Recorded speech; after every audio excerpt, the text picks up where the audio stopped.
George, welcome to the podcast. It's such an honor to be here. Thank you for having me. I'd like to get right into it and ask you, what do you think is the biggest thing that's destroying people's wealth that they're not aware of? It's not the car payment, it's not the overextended mortgage, it's not the credit card debt. What is it? If there was one giant bucket I would talk about, it is lifestyle creep. And that sort of bleeds into every part of life. And when we say lifestyle creep, it's a simple concept. The more you make, the more your lifestyle creeps up to meet it. And that's why we find people making six figures. The stats show us 1 out of 3 people making six figures are paycheck to paycheck. And everyone always thinks, well, Doug, if I just made more money, I wouldn't have money problems. It's that simple, but I don't make six figures. The truth is, we know human nature. And the more money we make, the more we want to show it a little bit and we want to buy more things. And all of a sudden, when you do that with debt, you end up being just as broke as you were when you were making 30 or 40 as when you were making 100. And so lifestyle creep is the giant bucket I'd put it in. But like you mentioned, the car payment, if you add up just numbers wise, getting too much house too soon before you're financially ready, that mortgage payment will crush you. The car payment's crushing people. The student loan payments are still crushing people. And then you have all the little ankle biters, the credit card payment, the medical debt, the personal loan, on top of the 1,000 subscriptions that you have. I think maybe not the devil's advocate argument to that, 'cause I think you're right. I think what people may say is as they make more money, they can afford nicer things. And the reason they might like nicer things is because of the quality. Like if you go from buying a car that's $20,000, the quality of that compared to a car that's 80,000, there's probably a substantial amount of difference. Just like if you're buying furniture and you're making more money, a couch you're buying from IKEA compared to a couch you might get at Restoration Hardware. Yes, the Restoration Hardware couch is a bit more expensive, but I think there's also an increased amount of quality. So what do you say to people that will make the argument, well, I'm buying this because the quality is so much better? I'm all for buying quality, but only if you can actually afford it. And so when you're broke, you need to make broke people decisions and go, all right, I can only afford the used IKEA furniture from Facebook Marketplace. And as I stepped away from being broke and became debt free and was able to save up and pay cash, I was then buying used West Elm furniture right from Facebook Marketplace. So there's still a frugality I think that actual wealthy people have. Most of them aren't buying brand new Restoration Hardware cloud couches for $10,000. They're still very reasonable. And I think there's this wide middle ground that we sort of forget about because we get so starry eyed about here's what wealth looks like, here's what broke looks like, and I need to go to the far ends of the spectrum. There's a huge middle ground where most people can and should live. How do you define broke? Well, if you look at the stats, I mean, 78% of people live paycheck to paycheck. And so I think when you look at what broke actually means, it's not necessarily income. We're not talking about poverty here. Most of these people are not, on food stamps and living in Section 8 housing. These are your normal sort of middle class broke. They have good, decent jobs. They probably are, have at least a high school education, if not a college education, a 4-year degree. And yet, because of their lifestyle choices along the way, which includes the car payment, all of the student loans, the credit card usage, you name it, they feel broke because they're not able to have the margin to invest 15% of their income, to save for their kids' college, to upgrade the cars in cash, to go on the vacation without hoping for credit card points. And that to me is broke. When you don't have the wherewithal and savings muscles built up to just save up and pay cash for things, that is a place where you just have to say, I'm broke. And most people, because of debt, are able to sort of fake it where they go, no, I'm not broke. I have nice things. Well, you can still be broke and have a lot of nice stuff. Listen to 10 seconds of The Ramsey Show and you'll find that out. Why do you think people use money as a way to flex? Why do we have this deep rooted insecurity around money when we don't have it or that we have to buy these super nice things that we maybe can't afford just to prove a point to somebody? It's largely cultural. I think the American way is we only know that we are successful if other people think we're successful. And so we have a very broken model and scoreboard of what success and wealth looks like. Most people see success in the flex of, well, I got a really good credit score and I have a nice car and I can afford the payment. To most people, that is, by all standards, a successful life. But a better picture is going, I don't need the applause and affirmation and validation from everyone around me to know I'm successful. I know who I am and I'm secure in that. And therefore I make different spending decisions. So I think it's largely how we saw our parents grow up with money, the friends that we have around us, the inputs that we have in our life, what media you consume, and even social media. We've talked about this. there's a huge facade that we now have on social media where it's not just keeping up with the Joneses and our neighbors now. Everyone can see how we live, and we all want to put up this facade like we're doing well so that we feel better about ourselves because we have no other way to base it if we don't have that. And you brought up the word frugality earlier. And even me, when I hear that word, I kind of cringe because I think of that as somebody who's You cheap. think like extreme couponing? Well, I think somebody who's cheap. I think of people that drive around for 30 minutes to save 10 cents a gallon on gas. I think about the people who, are shopping online to see which grocery store, you can save 10 cents on fruit. Is that, and I think of those people, that doesn't really align with like me. Like to me, time is money. Like I don't have time to drive around for 30 minutes to save 10 cents a gallon on gas, right? So how can we redefine what the word frugal means to make it so that people can embrace it and not see it like I do in such a negative light? Yeah, I think frugality's got a bad rap. I would like us to move away from the definition of frugality equals cheapskate, and instead, frugality should equal intentionality.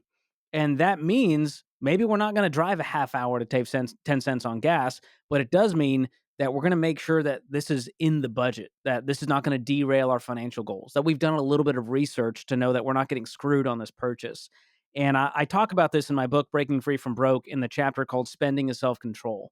And to me, frugality is just a deep level of intentionality, self-awareness, and self-control when it comes to your money.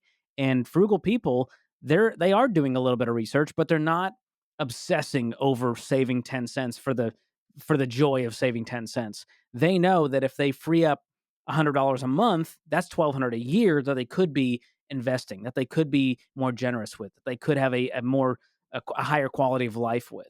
I think that's the big trade-off here. Are you doing it for the joy of saving because that's who you are, or are you doing it to have a better life?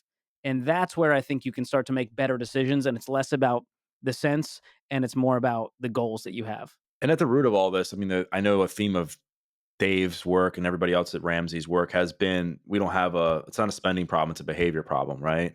And just because you make more money doesn't necessarily mean that you're going to have a better relationship with money. So, what are some tips you would have for somebody who's listening to this or watching this who falls into the camp of aimlessly spending money or just because they have it, they spend it? Like, how can somebody get better at delaying gratification and improving their relationship with money? Well, you've gotta want it, first of all, and that's a tough place for people to get to. It's sort of the rock bottom moment that a lot of people experience where they have to have this "I've had it" moment, and until you have that, it's not gonna be a real thing to you. You're not gonna really wanna get out of debt until you feel the pain of being in debt, until you have that debt collector calling you, yelling at you, telling you you're a bad father. I mean, that's the kinda stuff Dave had to deal with when he went through his bankruptcy back in the late '80s, and so I think when you can come to that point where you realize that your life is too short to be giving away all of your money to lenders and through interest, and instead, this is a life worth living, your goals are worth achieving. That's where I think people go, all right, now I'm willing to make some sacrifices. I'm willing to make better spending decisions. And it always starts with the budget. And people hear that word, and just like frugality, you go, ugh, gross. I'm not going to waste an hour and a half trying to make a budget. Well, the truth is, budgets aren't for broke people. They're not for wealthy people. They're not for accountants. They're nerds. They're just for people who are intentional with their money. And this doesn't have to take a long time. We developed a really slick, simple app called Every Dollar. You can get right on your smartphone. Your spouse can be logged in if you've got one. And you both just have accountability and transparency about where every dollar is going to go. Because, like you mentioned, it sort of just disappears when you're not super intentional with it. You go, well, I had 500 bucks extra. I'm just going to eat out more, buy some stuff on Amazon. And all of a sudden you go, where'd my paycheck go? And so that's where a budget comes into play. And then also doing the research. I have a method called, it spells out SMART, SMART for spending. It starts with self awareness. Will this purchase actually add value and utility to my life? The M is for motive. Am I buying this for the right reason? The A is for affordability. Can I afford this in cash in full today? The R is for research. Is this the best option, retailer, and price? And then finally, the T is for timing. Is now the time to buy this? Or is there some opportunity cost here? Do I have other priorities that I need to focus on? And just asking those few basic, quick questions will cause you to just pause. Instead of being impulsive, we're now moving toward that intentionality. That's where people really find this to be a game changer. And it's not about saving 10 cents. Now we're talking hundreds of dollars a month in margin that we can use towards more important things. So let's just say that there's somebody who's in an immense amount of debt. I don't know the number, but let's just say that they're in a lot of debt. They're feeling stressed. anxious all day, every day. They have a job that's decent, but it's obviously not making them enough to cover the debt and their living expenses. They have a family. What are you telling them? Like, what's the blueprint? I mean, I know there's the baby steps, and I'm sure you'll touch on those, but like from a practical standpoint, like if it were you, because you were broke at one point, right? Like knowing what you know now, like what are you telling this person? Well, my story was I had $40,000 in consumer debt. It was 36,000 in student loans, 4,000 in credit card debt, and I wasn't even making $40,000 salary at that point. And so that's a scary thing to face. Most people that call onto the show, that's them. They make 60 grand, but they got 60 grand in debt. They make 90 grand, but they have $75,000 in consumer debt. We're not even talking mortgage here. So the first step is self-awareness to go, what is the reality of this? Because right now it starts with emotion. You know you're stressed, you know you're strapped, you're scared a little bit, you're angry, you're frustrated with your situation, maybe your own decisions. But we have to get away from the emotion for a second and just look at the math. Go, okay, what do you actually bring home? And where is all of that money going? Are you overpaying in taxes? Are you getting a refund every year? We can adjust that to get more back in our life. Are you investing right now? What if we pause that 5% and we had an extra 500 bucks back in our budget to throw at the debt? Now we've got some real tactical things we can start to do. Okay, are we making enough? Because we might need to get a side job to in order to make ends meet right now or sell some stuff. And then on the expenses side, when you make that budget and you actually look at your bank statement, it'll help you realize, "Oh my gosh, I thought we were spending 500 bucks on food. Turns out it was 1,200 bucks. We got to do better in this area." And that's where this sort of like budget audit, life audit comes into play. That's where people have a wake up call where they go, "Oh my gosh, I'm more of the problem than I thought. It's not just inflation, it's the guy in the mirror." And that's a great spot to be. And that's where the baby steps enter. Where you go, "All right, debt snowball. We'll pay off smallest to largest balance, regardless of the interest rate." Because you said it's not about math, it's about behavior. That's what causes people to transform when it comes to money. How can somebody have fun while they're in this process? Because I think when they think of that, they're like, oh, my life is going to be miserable. Well, usually it's isolation. When you're not having fun, usually it's because you're doing something alone and you don't see the point. You don't see the light at the end of the tunnel. And so community is a big part of this. And it's why Financial Peace University, our flagship money course, has been so successful because you're in a class. You were, back in the old days, pre-COVID, there was classes happening all over at every street corner. You got a group of people meeting together once a week. There's accountability. We're sharing wins. We're getting excited. We're cheering each other on. So you need to have people in your corner, whether it's through a class like Financial Peace University or you've got friends that are also on the journey trying to grow in this area. I think doing it alone is so difficult and it's hard to keep going. And the other thing is celebrate the little wins. I mean, get the debt-free chart and you're coloring it in. It can sound hokey, but at the same time, having a visual reminder of why you're doing it, having a deep why, and not just doing it because Dave said, but doing it because you want to change your family tree, because you're going to be the first person in your family to become debt-free, to become a millionaire. Now we're talking generational change. Now we're talking legacy. So I think the deep why mixed with that accountability, mixed with some visual ways to track your progress, just like fitness, you've got to make it fun. If you are miserable every time you work out forever, you're not going to do it forever. But when you find joy in it and it becomes just another habit, it's going to be a part of your life. I think people, when they're getting out of debt and they're trying to transform their financial health, they're like in an uphill battle, right? Because they're also seeing people online flexing. They're seeing people online. They're super happy. You're getting credit card offers in the mail. You're getting debt consolidation stuff. Maybe you're seeing somebody who just bought a new car. I mean, I can go on and on with these examples. So the system, I think, in many ways, and I say system, I mean just culturally, it's set up now to keep people broke in a way, and they can become a victim of that, right? And I mean, on the show, we talk a lot about breaking out of the victim mindset and moving towards a place of empowerment. How is the system designed, in your point of view, to keep people broke? And how can people begin to gain some sense of empowerment so they can escape that? You're talking my language now. That everything you just said is a big reason I wrote the book Breaking Free from Broke. And the thesis was there's this toxic money culture that's attacking your wallet, that's coming after your money very intentionally. And what happens is when we're unintentional, we've become land of the free and home of the broke. And it's not all of your fault, but it's your responsibility. And what that means is, yes, you had something to do with it. You made decisions with your money that caused you to be in this place. But at the same time, we can point fingers 1,000 ways at the misguided guidance counselors who pushed us to go to this school and take on this aid that was really just more student loan debt. Maybe it was well-meaning parents who pushed us towards something that ended us with, credit card debt or student loans. And then you have a culture where it's the most marketed to culture. When you look at debt, no product in American history has been marketed as heavily as debt has. And there's a reason. It works. Banks are making tons of money off of this. It's the reason they have the biggest buildings downtown. It's the reason Capital One sponsored the Taylor Swift tour and you can't even afford tickets to the Taylor Swift tour. They are winning. And the problem is they've told Americans, "Hey, if you do it our way, we're going to help you win. You know what? We're going to help you beat the system." Well, really, you're just another rat in their maze, and they're happy if you think you're winning. And we've seen this with $1 trillion in credit card debt, record levels of consumer debt across the board, and every piece of the system guide us toward more debt. Because if you're anything like me, you were raised like this: go to school, get good grades, get into a great college, go to the college of your dreams at all costs. Then hopefully you'll find a job that ROIs on all of that. Oh, and at the same time, build your credit score because that's what healthy adults do financially. So you're going to need a credit card for that. And you got to have a reliable car. So let's get you a car payment. And being a homeowner is good. Renting is a waste of money. Go get you a house. Well, all of a sudden you look up, you got $1,500 in consumer debt payments. And you wonder why you're not living a happy, joyful, free life. It's because you're chained to the system designed to keep you broke. So do you think that college has lost the allure that it once had? If you look at the younger generations, that's definitely the case.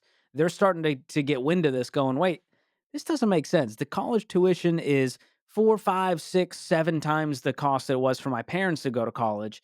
And yet my parents want me to go to their alma mater, join the same sorority, fraternity, and now it's 60 grand a year. Well, if you're doing the math at home, that looks oddly like $250,000 to get a 4-year degree. This is insane. All to get a degree. We don't even know if this is going to ROI, if you're going to graduate. I mean, the stats show that only 6 out of 10 students actually graduate and get a degree within 6 years, which tells you there's a lot of people who end up dropping out for some reason, don't finish, and they still have the student loans they got to pay. They don't just free you from that because you didn't graduate. It doesn't work like that. And now with entrepreneurship being a focus, I mean, you can start a podcast, you can become a YouTuber, you can go into the trades and avoid this, crazy world of 4-year degrees for 6 figures and still have a great life where you're in control.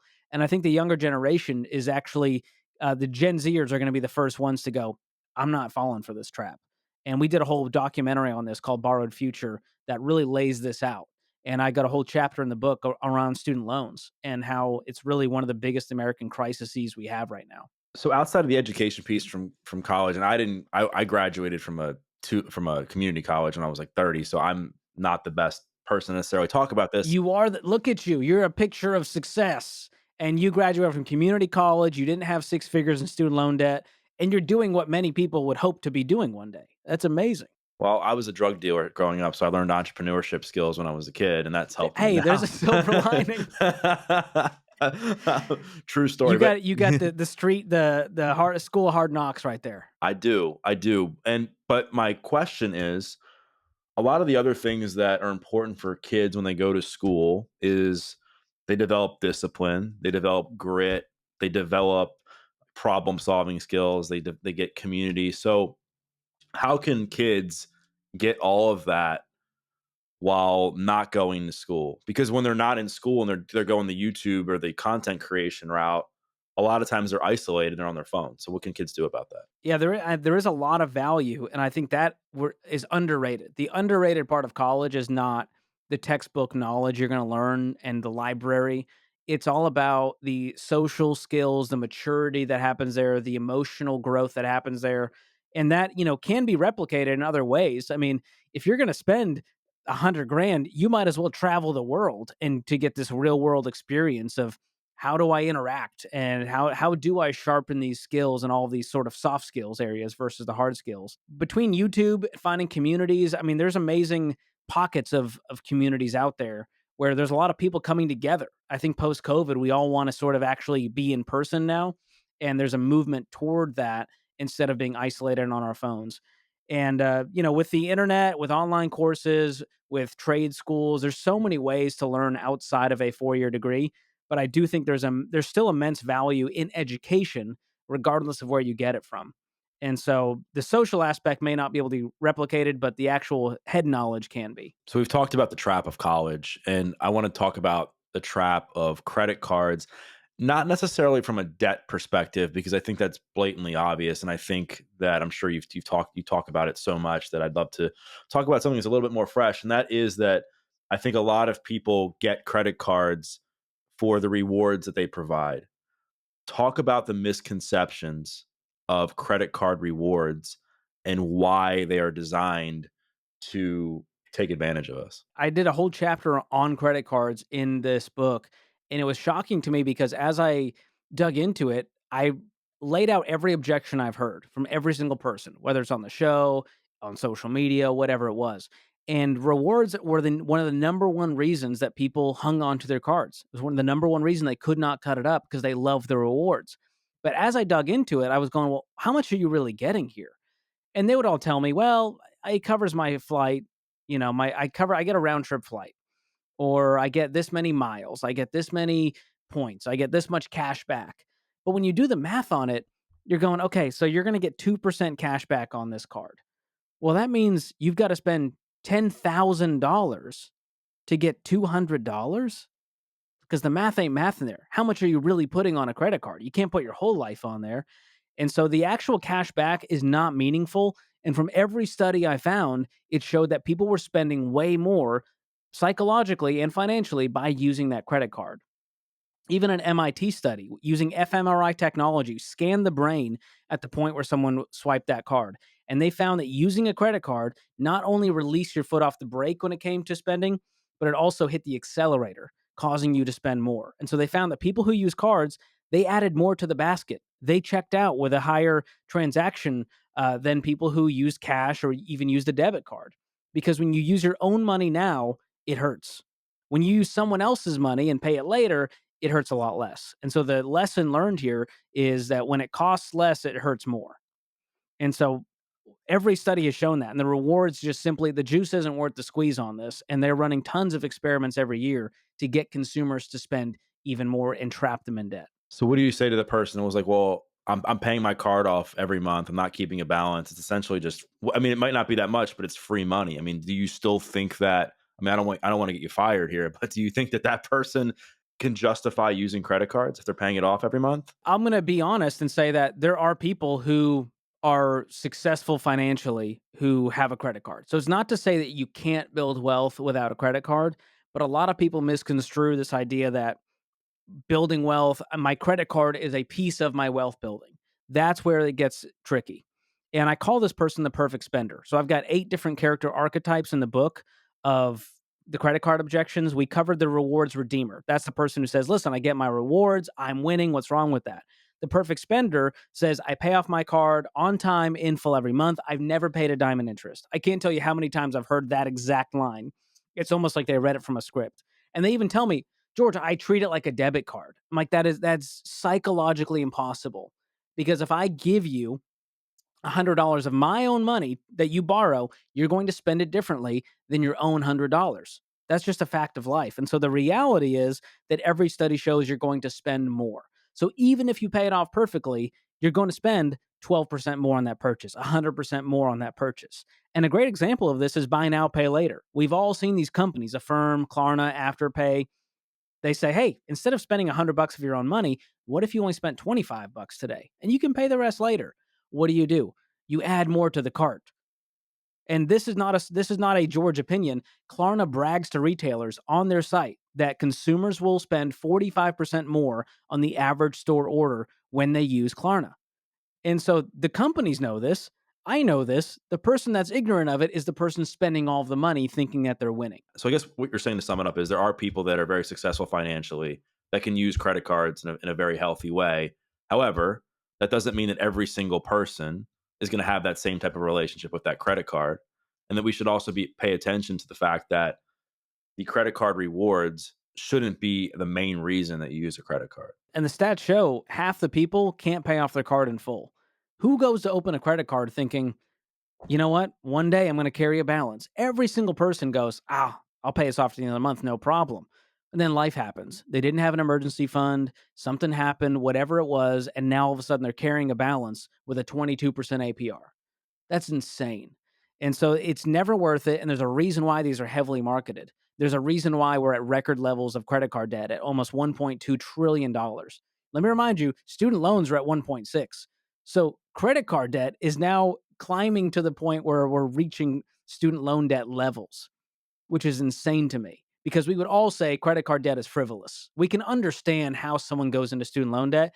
Credit card debt feels unexcusable in a lot of ways. So what's your advice for somebody who's they're making more money in their career and they're not trying to fall into this like lifestyle trap that we talked about at the beginning? Like what steps can they take to make sure that as they are accruing more money each year that they're not letting the rising tide of debt like creep up underneath of them? Well, number one is to get out of debt and stay out of debt. That's a simple principle.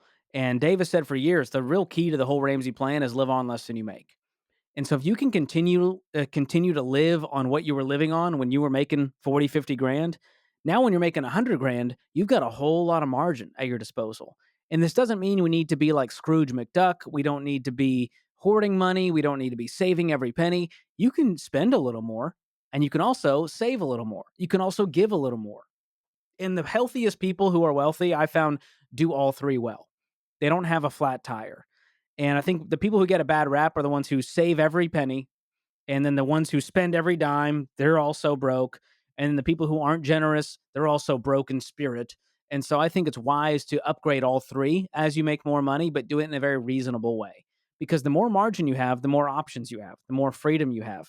If you're able to invest 30, 40% of your income, you're going to be unbelievably wealthy. And you can retire early, you can start that business, you can move your family, you can go down to one income and have one spouse stay at home. It simply gives you more options. But the key here is live on less than you make, increase your income, and keep those expenses where they're at. Do you still think being a millionaire is as sexy as it used to be, given the rise of inflation and given the fact that we're not just I mean, there's as many billionaires as there used to be millionaires back in the day. Over a 10-year period, I went from broke $40,000 in debt to a net worth millionaire. And that's not to say I made $1 million. I never made $1 million.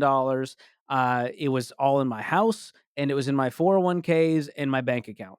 And people went, George, that's laughable. $1 million is nothing. I was like, listen, first of all, most people that say that don't have $1 million. And so while it's a fun milestone, you're right in that it's not this sexy, I'm going to retire tomorrow because my net worth is $1 million. But I do think there's something to the fact that there's a gap between billionaire and millionaire that most people don't understand. They think once you're a millionaire, you can have a private jet and an island. That's billionaire talk. That's 1,000 million. So let's really look at the gap between that and go 1 million, you're still 999,000 millions away from becoming a billionaire. Like that's pretty shocking. 999 million away. And so I think that helps put it in perspective of most millionaires out there, net worth millionaires, they're still driving used cars. They live in nice, reasonable, modest houses. They're not living super flashy lifestyles. This is not even the Lamborghini lifestyle. That's probably millions, plural, and someone who maybe lives in Miami trying to flex, and it's probably leased, or at least there's a big old loan on that Lamborghini. But if you drive a cash Lamborghini, that's the true flex to me. The true flex. Like I want to continue the trajectory here. We've talked about like what the person can do if they feel like the boot is on their throat and they're in debt and how they can get out of that. We've talked about some of the habits they can do to become more intentional with the way they spend their money and how they can be more just confident in the way that they go about their life. So they're not trying to impress everybody on social media. What are some of the habits that this person, if they've already begun to master these things, what do they need to know as far as what the millionaires do so that they can begin to replicate that? Yeah, on top of living on less than you make, being on a budget, buying used cars. We found that most millionaires drive 4-year-old used cars, and the top brands were Toyota, Honda, Lexus, Acura, Ford, very basic. We're not talking, uber ultra luxury vehicles. They shop what's on sale at the grocery store. They're not going out to eat every single day, and they're still enjoying their life. A lot of people look at that and go, "Ugh, I don't want to live like that." But for the most part, you can't be on vacation all the time. Like the lifestyle of just living on a yacht is not even real. And so the idea that millionaires are the guy next door, the millionaire next door. That was the famous book from Tom Stanley. That's the truth. When we did our the largest study of millionaires in 2019, we studied 10,167 millionaires. And the themes were really simple. They didn't carry debt. They didn't hang on to their mortgage. They paid off their mortgages in 10.2 years on average. They drove the used cars. They never had a balance on the credit card. And they were educated a lot of the time, but they also didn't make that much money. One out of three never made six figures in their career. One out of three millionaires. And the top careers were engineers, accountants, and teachers, which is shocking because you would think, where's the doctors? Where are the celebrities? Where's the athletes? These are just everyday people who consistently put away money and they weren't trying to live above their means. And those are really the habits. On top of the fact that, millionaires tend to read more. They tend to be lifelong learners versus consuming a lot of social media and traditional media. They want to learn, they want to grow, and they're just less focused on what everyone else thinks about them. They're more concerned about how's my family doing? How am I doing? Am I taking care of myself and my health instead of what does everyone think my life is like? That's where you really start to spiral and make poor financial decisions. And so, millionaire habits are real simple, but it's really hard because you have to turn the blinders on and put away all the distractions and noise that comes with today's culture. What kind of work did you have to do on yourself to be able to get past the idea of worrying about what everybody else thought of you and the way you lived your life? That's a paradigm shift that I think takes years, and I don't think I'll ever fully get there. I mean, this is a lifelong journey to go like, "I don't care what people think." You'll always have that in the back of your mind, but I think there's a few milestones that really help me. Number 1 is getting married. That is one of the most humbling experiences where you really stop caring because now it's not all about you and you trying to attract, a spouse or a mate. Now it's really about family and what are we trying to build together? And having those shared unified goals. And so it becomes less about yourself naturally in a marriage. You become less selfish. And then having a kid, which is something that happened to me 8 months ago now. We had our first kid, a daughter named Mia. And that also changed because when you're a parent, you got spit up on you. There's a built in humility when you're changing a diaper. And so I think that's also a very healthy thing that changes your paradigm. It's the hardest when you're just young, single, trying to live your best life, heavily on social media. That's where the traps tend to get you. And when you're married and you have a kid, I can show you my Amazon purchases. About 98% of them are for the baby now. And it's less about stuff for me that I want to buy. And I think that's a beautiful thing to go like, life isn't all about you. And that's a big paradigm shift that takes time to learn how to be selfless. I think generosity is a big part of this. That's a huge part of this shift is learning how to be a giver. And I found that the people who are the most generous have the most full life, the healthiest life. They don't really care what everyone else thinks. They're not giving to receive. They're not giving as a flex. They're giving because it's a muscle they enjoy flexing and they enjoy how it makes them feel as much as they enjoy seeing the receiver feel. And so that's a big part of it is having the humility, putting down your pride, putting down the greed, not having a scarcity, fearful mindset, but instead having that abundance mindset. All of those are, elements in this recipe. Is there any questions you ask yourself before you're about to make a big purchase that could toe the line of flexing? Ooh, that's a good one. The biggest question that I love to ask, and this comes from my friend Rachel Cruz: if nobody ever sees this, would I still want to buy it? Nobody saw it. That's the ultimate question to figure out if this is a flex or not. Do you still want to buy that purse or that car or that watch or that piece of clothing if nobody ever saw it? If you were on a desert island and it was just you, would this still be a decision you look back on with no regret? That's a very healthy question to ask. But you also have to go, is this something I've thought about for a while? Usually the more impulsive it is, the more it is emotional therapy, the more it's a flex. And so waiting 24 hours, 48 hours, a month, 3 months, depending on how big of a purchase it is also very wise. Because most of the time, you either forget about it, you realize it was kind of dumb, you realize you were just in a bad headspace. And the further out you can get from it and zoom out, the better decision you're going to make when you can do it with a lot of intentionality and time. So to follow up to that, what's been something you've purchased more recently that you look back and it was more of a flex than an actual smart decision? And then what's something that you didn't purchase that you're thankful you didn't because it would have been a flex? Oh, man. I guess you know what's funny is I've never considered myself to be really cool. Like I always felt like if I got a tattoo, people would see through it. Like, no, that's you. You're not a It's tattoo guy. And I'd be like, oh crap, I'm not a tattoo guy. They saw right through me. And so I think I've always felt that a little bit, which keeps you humble. Like if I drove up to work in a Lamborghini, Dr. John Deloney, Dave Ramsey, they'd all be out there going, dude, what are you doing? What are you doing in this Lamborghini? Like you need friends who will call you out in that way versus friends who are like, "Oh, bro, like that's sick." You want to have friends who celebrate your successes, but you also want to have the friends who will rib you in the right way. So if I'm trying to think of a purchase that I made that was truly a flex. It's probably been a long time because since I've been on the Ramsey plan, it's been harder because when you pay cash for it, you know what I mean, and you budgeted for it, and it's something you really want. Like I now drive a 2013 Tesla, which was a car I never thought I would be driving, and I bought this car in 2021, so it was already an older in 2022. So I bought a 9-year old used Tesla, which many people would consider a very nice vehicle, and it's the nicest car I've ever owned. And I stepped up from my '09 Honda Civic with the bumper hanging off, and I waited until we had paid off our house to even upgrade to the Tesla. And so while most people might, walk by me and go, "Wow, that guy's flexing in his Tesla," I want to yell out the window and go, "No, I didn't. I paid cash for this and I worked hard for it, and it's 10 years old." You almost want to flex at how much not a flex it is. That's sort of the the opposite. When you're wearing something and someone goes, "I like that shirt," and you go, "Thanks. It was $15 on clearance at Target." It's that sort of mentality that's the opposite to me. Do you have anything like that in your life? Because like, you're a lot cooler than me, so I imagine there's been more opportunities to flex. I mean, I buy dumb stuff all the time. I'm not gonna lie, but I always go back to like, am I buying this because I actually want it, or am I buying it because I want to get attention from other people or having somebody notice me for wearing a certain thing?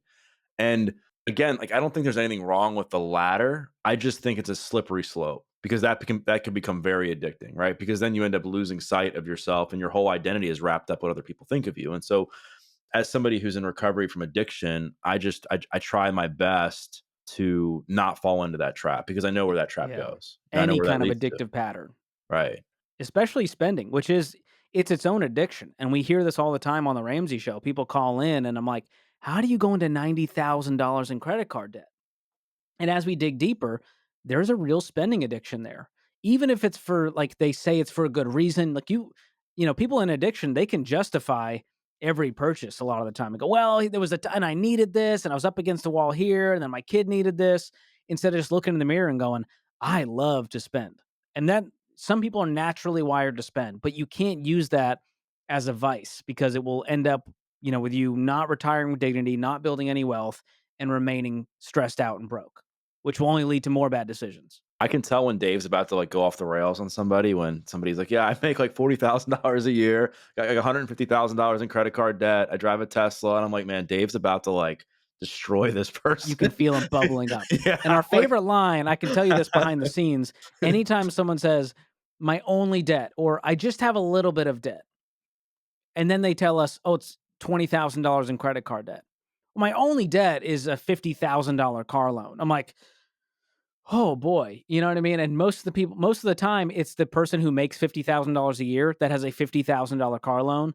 And then a millionaire calls in and they're going, "Hey, I want to purchase a car with cash. It just feels like a lot." I'm like, "Well, how much is the car?" And they're like, 25,000. I'm like, dude, buy the car. It's so funny how the mindset shifts as you have more discipline in your life. What feels frivolous to someone else may be a drop in the bucket for the guy who's broke who'll just put it on, into loans and payments.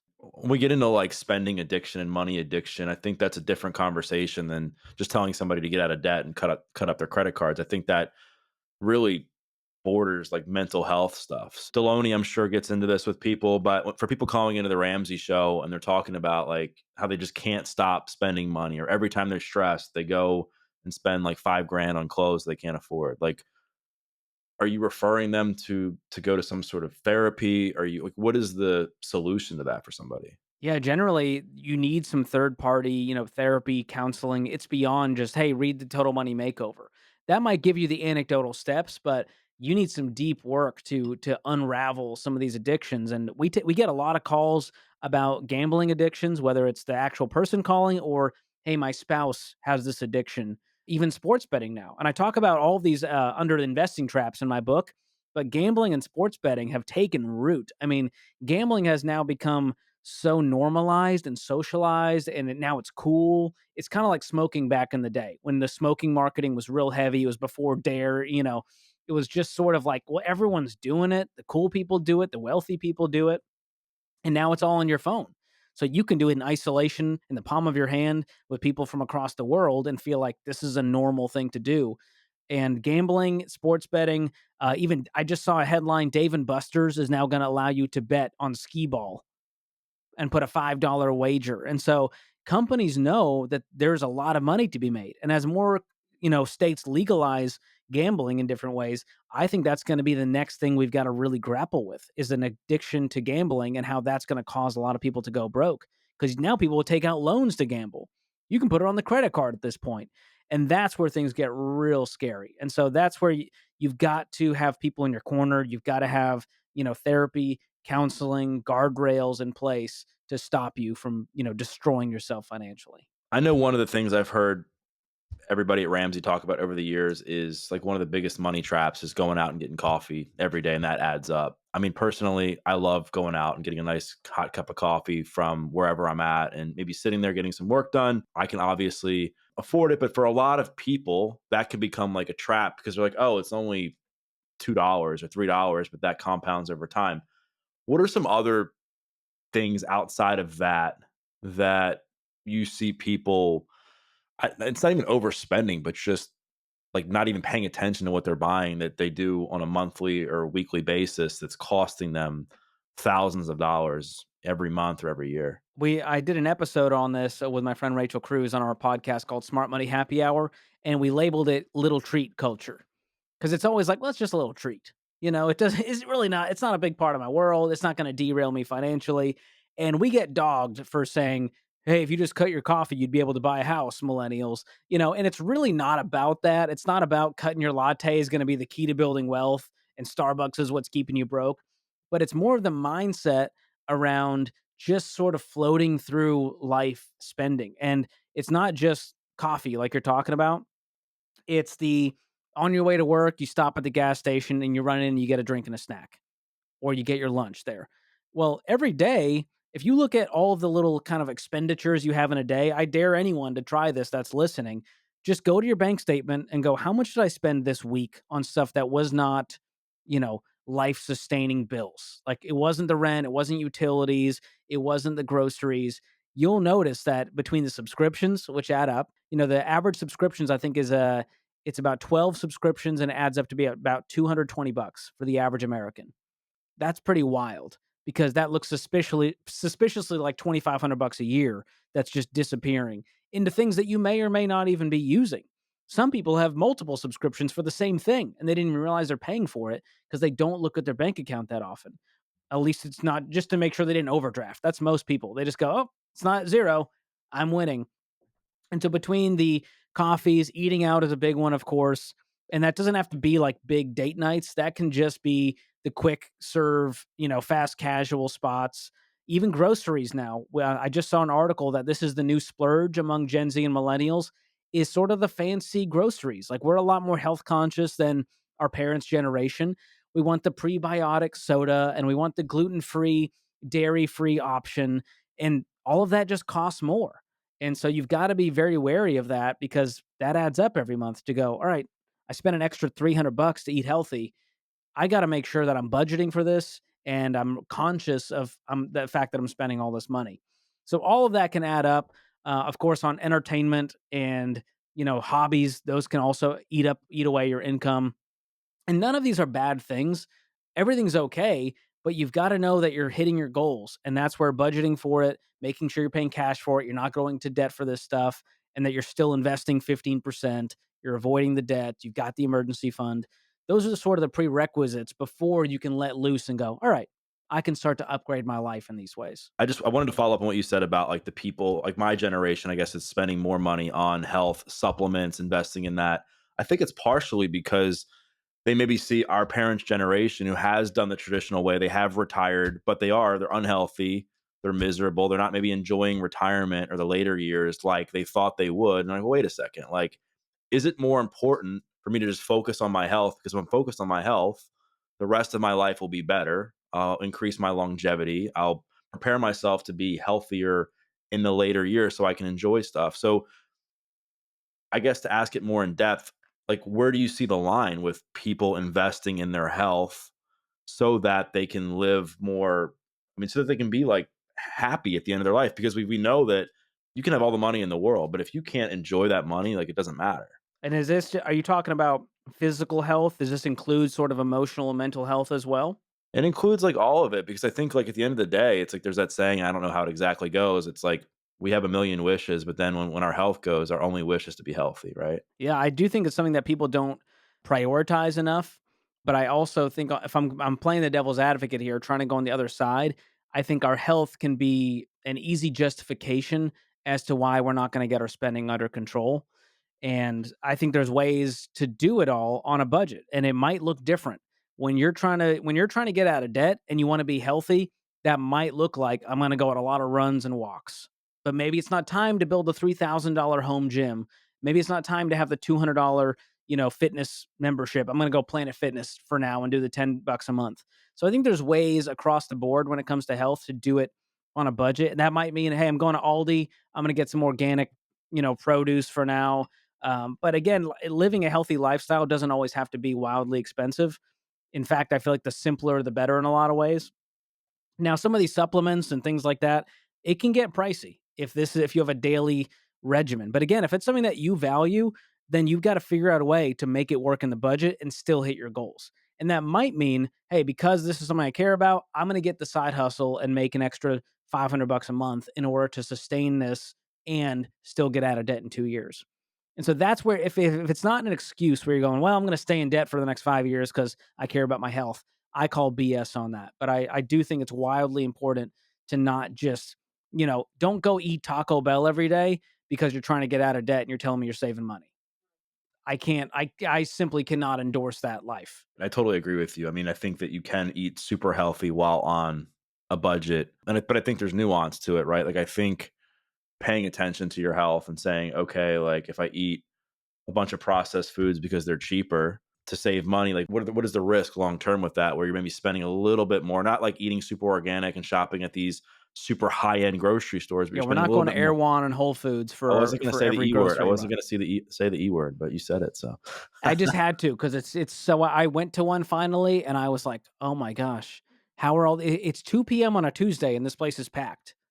What do these people do for a living? I'm so confused. LA, what is going on? yeah, it's a scene. I mean, I do like going there when I'm in LA, but I could not see myself like shopping there regularly if I happened to live That's there. the new flex, is just seeing someone walk out of Airline, like, dang, they're doing well. 2 p.m. on a Tuesday, just hanging out. I think one of their canvas grocery bags was like over $100. It was insane to me. Oh my gosh. I Well, was they like, know their target demo. yeah, yeah, Suckers.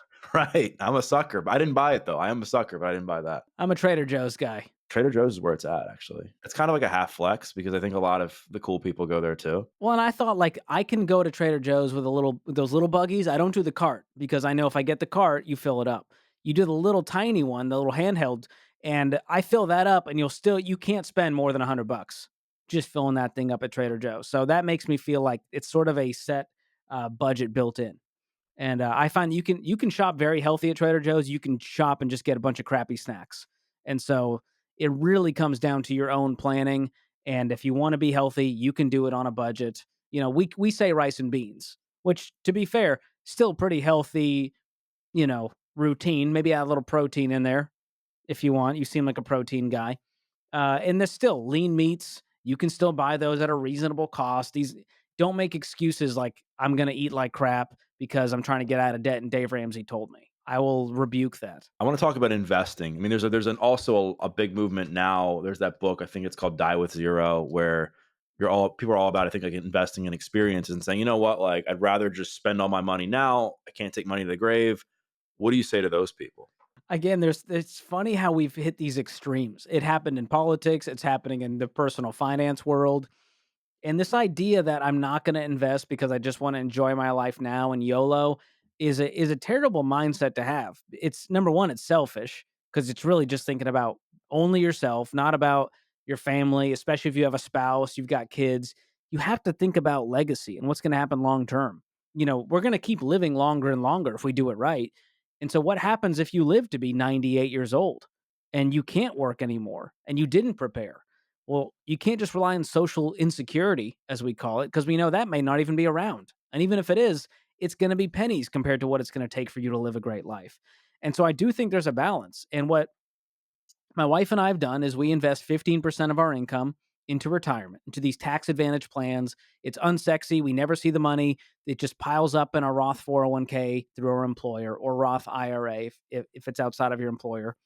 And over time, when you start that in your 20s or even 30s, over 20, 30 years of compounding, you're going to look up one day and go, oh my gosh, I got 2 or 3 million bucks just sitting there that I can now use in retirement. And 15% of your income, when you don't have any debt, is not a huge chunk. You still have margin to live and save up and go on vacation and upgrade the car. And that's exactly what we've done. We have not missed out on life because we're like super Dave Ramsey. We still go on great vacations. We still upgrade the cars, but we do it in with intentionality, and there's a balance. And so for those of you that want to enjoy the experiences, please be investing first. Please get out of debt first. Have the emergency fund, build the foundation, then you'll have margin to do all the things you want to do while building for the future. That to me is the ultimate life. We talk a lot about relationships on the podcast, and money can destroy relationships. Do you think that people need to be in full alignment with their views on money if they're going to enter a long-term relationship? Yes, I think we need to, drill down on full alignment. And what it comes down to is, to me, is values, principles, and goals. No one's going to have the exact same. We find that spenders are attracted to savers and vice versa. The nerd might be attracted to the free spirit and vice versa. That doesn't mean that you have to be on different sides of the coin. The nerd and the spender still need to have aligned goals where they go, we want to become debt free. We want to stay debt free. We want to have the emergency fund. Now, the spender may encourage the nerd to go do fun stuff. And that's kind of how it goes. The saver needs to tell the spender, "Hey, let's eat our vegetables first. Let's put the money in the 401k, then we can use the rest to enjoy our life with." So there's a healthy balance there, but what I have found is that couples won't survive if they have vastly different values when it comes to money. If one wants to leverage debt and the other one wants to stay debt free, it's going to cause a rift in your marriage. And we know that money fights, money problems are one of the leading causes of divorce in America. And we take those calls when one spouse isn't on board. Now, that's not to say there's no hope, because we also see the other side of the coin where, hey, 5 years into the marriage, 10 years into the marriage, they finally got the spouse on board and it transforms the marriage. And there's a reason. Money is just a symptom of something deeper. Money reflects the things that we really value and care about. And what we found is once you start communicating about money goals, you start communicating about your life. And that creates a better marriage. It creates more trust, more accountability, more transparency. And so you can see all the parallels between a healthy marriage and healthy finances. And I think finances just kind of create an environment for us to have a better marriage. And so that's a lot of our principles stem out of that. Even combining bank accounts. That's been a very controversial hot take from Ramsey that we've believed for 30 years now. But every time, and now studies are finally showing it. Couples who combine their finances have better, healthier marriages and have higher abilities to build wealth. Couples that separate it and it's me and mine and his and hers, and she's got her spending money, I got my spending money, she doesn't tell me what to do, this very sort of toxic independence, it doesn't create a path where you grow together. You simply grow apart, and your wealth reflects that. So there's a lot of beauty in just combining your life, having those aligned goals, having those aligned values, even if you grew up very differently when it comes to money. One of you has a scarcity mindset, one has abundance. We got to come together and grow. That's the key to a healthy marriage and building wealth. So, is there any questions you think somebody should ask a potential partner or a potential spouse about their relationship with money so that they can decide if they're going to actually be able to stay in a marriage long term? My friend Rachel Cruz wrote a book called Know Yourself, Know Your Money, where she talks about sort of the different money classrooms that we all grow up in. Was money an open conversation at home growing up, or was it closed? Was it a joyful one? Was it an angry one? So I think just digging into, hey, what was money like when you were growing up? Were things tight? Did you guys have the scarcity mindset? Did your parents talk about it? Were they openly fighting about it? Were they on a budget? That will speak a lot to how you end up handling money, because there is a generational thing handed down, because we know that more is caught than taught. So I think diving into their childhood, how they were raised, what kind of life they had, were they lower class, middle class, upper class? Did they feel sort of like money just appears and there's sort of an entitlement aspect? Is there a scarcity where they go, we never had money and therefore I want to get all the stuff I can now as an adult? That will end up bleeding into your marriage. So asking those types of questions, as well as sort of the state of the union questions. Hey, what are your values about debt? Do you plan on paying off your debt? What are your values when it comes to raising a family and allowance? Are we going to give our kids allowance one day? And or do you plan on paying for things in cash? Those are interesting questions that aren't aggressive, but they will point to the deeper money values behind it. And it's okay if they're not all on the same page completely, but they need to have alignment in where you're going as a family. And if one wants to live with debt forever and the other one is vehemently against it, it's not going to end well. And you need to pause and go, this is a red flag. We got to talk about this. So where do you think that line is in relationships or a marriage? Because I heard you say, and I've heard you talk about before, that just because somebody's a spender and you're a saver doesn't mean that that's going to be a massive deal breaker in a relationship. It's more like, how do you communicate about things? Are you honest, etc. But where is that line that you're like, it's not going to work? Like it's you're gonna end up on the Ramsey show, and we're gonna be talking to you about how to like settle your divorce. Oh, yeah. Well, hopefully this all happens before marriage. I would not pop the question before making sure you're aligned on this. And again, some people they get married and they make it work and they get on board later on in life. But I will say the marriage is not going to be as healthy or as successful in the meantime. And so I think the line to be drawn is when one person is wanting to work on it and they've expressed, hey, this is something I deeply care about. I want us to be on the same page with finances. I'd like to be on a budget with you and bring you into this. I want you to have a vote, for you to have a say, for you to have skin in the game. When they go, I'm opting out and they have no interest, that to me shows a lack of respect for the spouse, a lack of respect for their goals and values and what they care about. And at that point, we would recommend, hey, you need some third party, marital counseling and therapy to dig into this issue. And then through therapy, if there's still no progress, no transformation, still no care, no respect, that to me is a sign of a dying marriage that will not be able to sustain itself. But I think the stepping stone is one person wanting to work on the marriage with money, them saying no, it would go to marriage counseling. If they're unwilling to do any of that, I would question how healthy this marriage is now and how healthy it could be if they're unwilling to work on it. It takes two people willing to work on a marriage for it to be sustained. And when one person gives up, I haven't seen it work out. Throughout our conversation, we've talked about this theme of how people can go from broke to millionaire and kind of sustain that, and talking about all the little roadblocks that might pop up between, trying to buy something to impress somebody else or relationships, etc. Anything else that we haven't covered yet that you think people should really know if there's somebody who is in a poor financial situation right now and they're looking to become wealthy? I think the overall theme I found with people who are able to become debt free, regardless of where they came from, is they were able to put down their cynicism, their baggage, the shame, their regrets, the mistakes, and they were able to pick up hope. And that sounds hokey at first, but I think there was a thread because I'm a recovering pessimist. I'm the guy who was cynical toward adulthood after I graduated with all this debt, and I was frustrated, and it was everyone else's fault. And there really is a thread of that victim sort of mentality. And it's not to say that real stuff doesn't happen to people and that they're stuck in cycles and that there's real, outward forces impacting them. But the stories that inspire us, the ones that, keep me going every day are the ones that overcome in spite of all of that. They were able to overcome that and go, you know what? I'm not going to let that hold me down. I'm going to do whatever it takes. And that means waking up every day choosing hope instead of cynicism. And that's how I ended the book with a chapter about hope versus cynicism and how it's a daily choice, and cynicism is the easy route. That's just negativity wrapped in fear. That's most people when it comes to finances. They're frustrated, they're negative, and it's wrapped in fear that it's not going to happen for them, that they'll never build wealth. And to me, the people that inspire us are the ones that have that they break the generational curse and they go, not for me and my family. Life's too short. I got a lot of goals. I got a lot of dreams. I'm not going to let debt hold me back.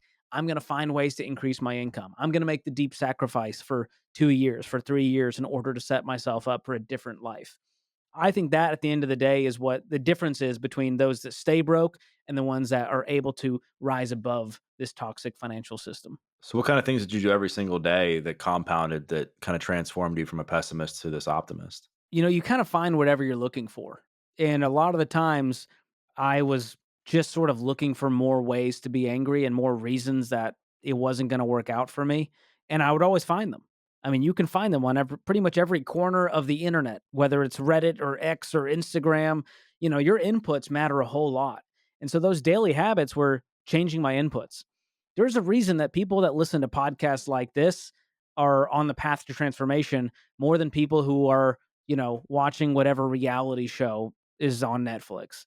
And so your inputs really do matter. The stuff that you take in, the people you listen to, the people in your inner circle, your friends, your coworkers, all of that affects you on a daily basis. And you have the choice to opt out of, toxic gossip circles and enter into people who are like, I mean, I'm trying to grow, I'm trying to lead, I'm trying to transform.